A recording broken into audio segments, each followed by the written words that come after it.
C'est le vert, jaune, bleu, les gars. C'est le vert, jaune, bleu. On se pose tranquillement.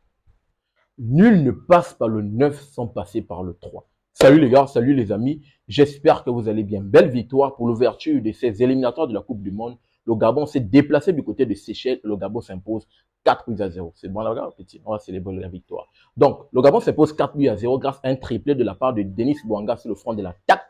Et bien sûr, de Yanis Bemba qui est rentré à la place de Yohan Leblanc. Yohan Obiang, c'est lui qui va mettre derrière le 4e but pour sceller la victoire 4 buts à 0 de la part de mes Panthères du Gabon.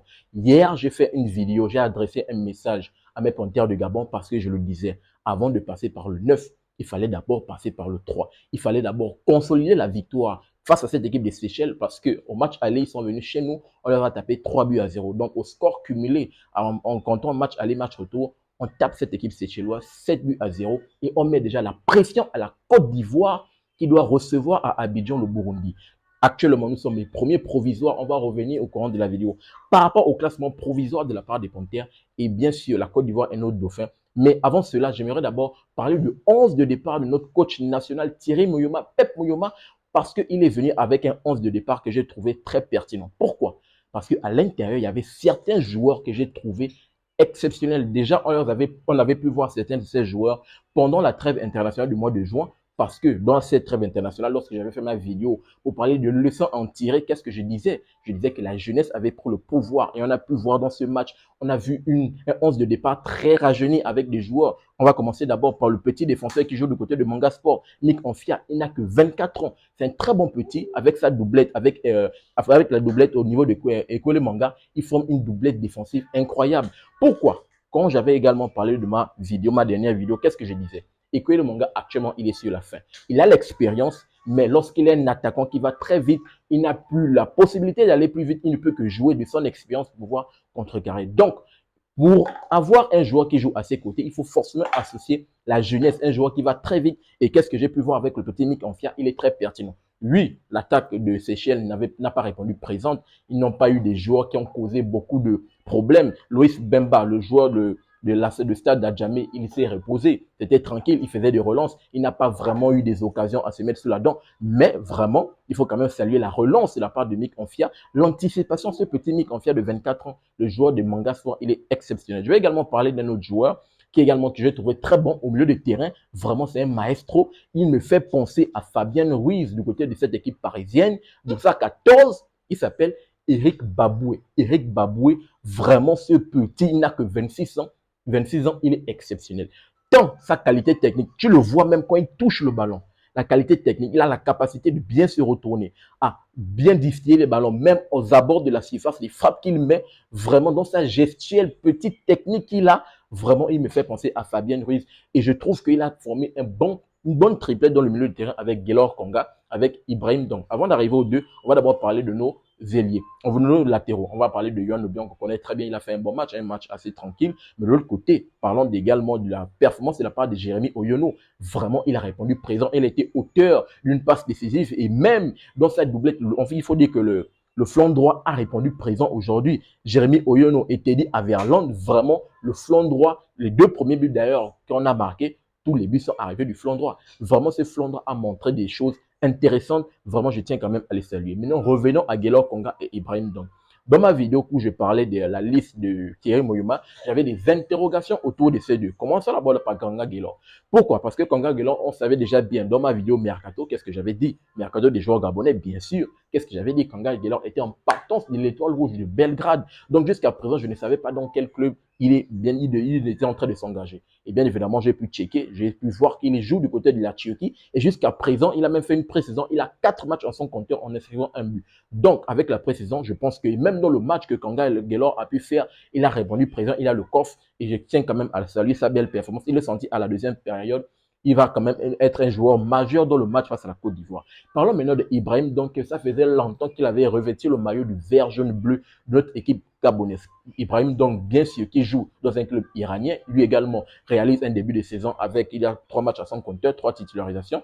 Vraiment, il a répondu présent. Dans le temps box-box, on connaît Ibrahim, donc, il est un joueur qui a une débauche d'énergie assez incroyable. Son jeu box-to-box, vraiment Ibrahim, donc, la triplette du milieu de terrain, Gaylor Konga, Ibrahim, donc, et Eric Baboué, vraiment, j'ai apprécié notre milieu de terrain aujourd'hui face à cette équipe des Seychelles. Maintenant, au niveau de l'attaque, David Sambisa, bien un bon joueur, il a une bonne patte gauche. C'est d'ailleurs lui qui va délivrer la passe décisive sur le 4e but. Et Teddy Averlon, que j'ai tenu à saluer sur son côté droit, et Denis Bouanga, arrivons maintenant à Denis Bouanga, qui nous met un triplé.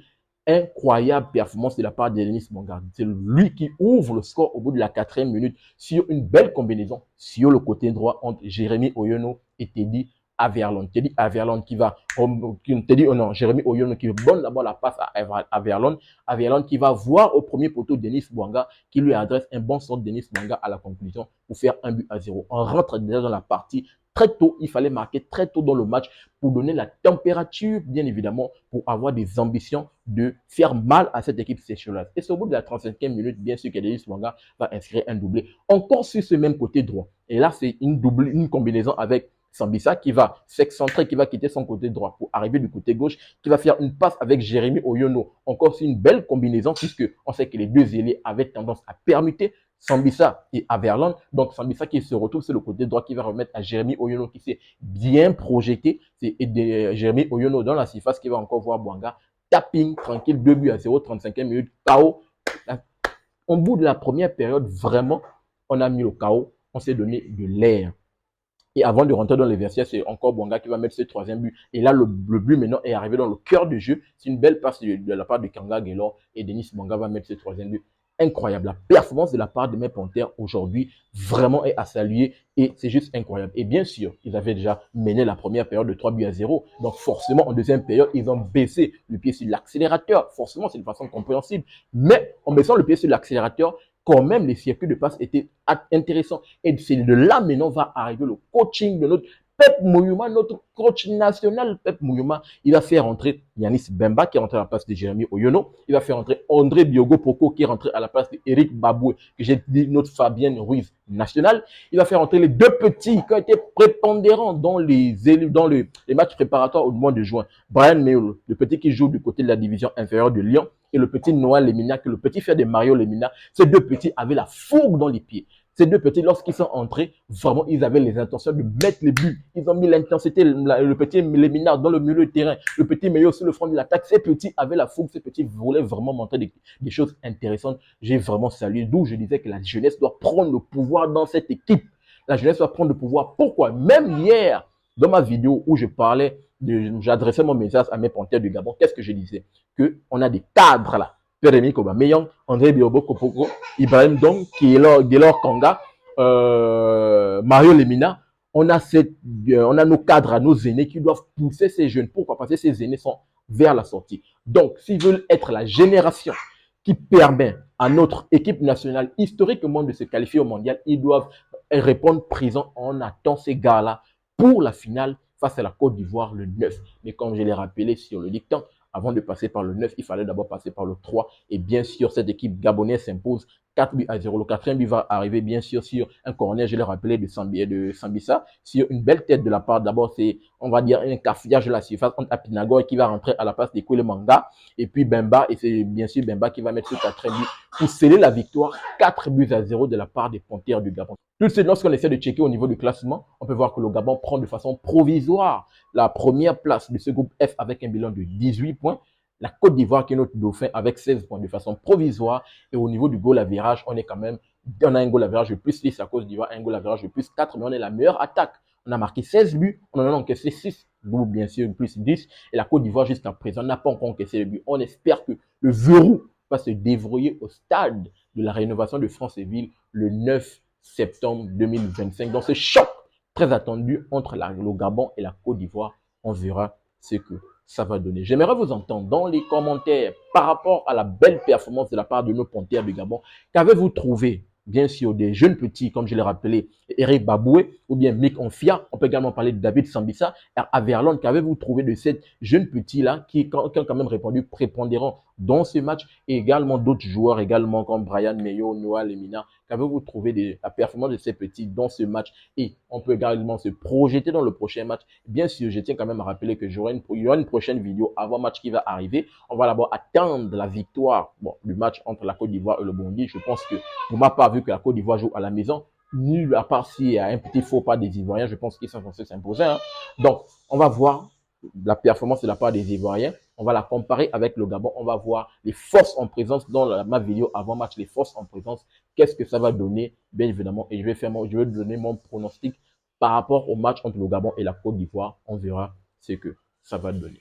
N'oubliez pas de vous abonner, de liker et surtout activer la cloche de notification pour ne manquer aucune de mes sorties. Peace. Très bientôt les gars.